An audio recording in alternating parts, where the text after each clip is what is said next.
Today is Sunday, 8th January 2022, about 10 a.m. This is a beautiful pink-berried purple flower plant planted by National Parks Board in a public garden, and I don't know the name of it.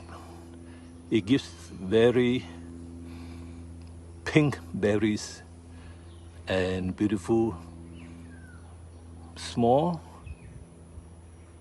purple flowers which look quite squarish, and you have the bigger ones here. When they ripen, they are like this big pots. So this is a mystery to me as to where is the source of this plant from, which country, and I've yet to find out. But it's only present in Lentor St Playground. I shall stop now. Have a good morning.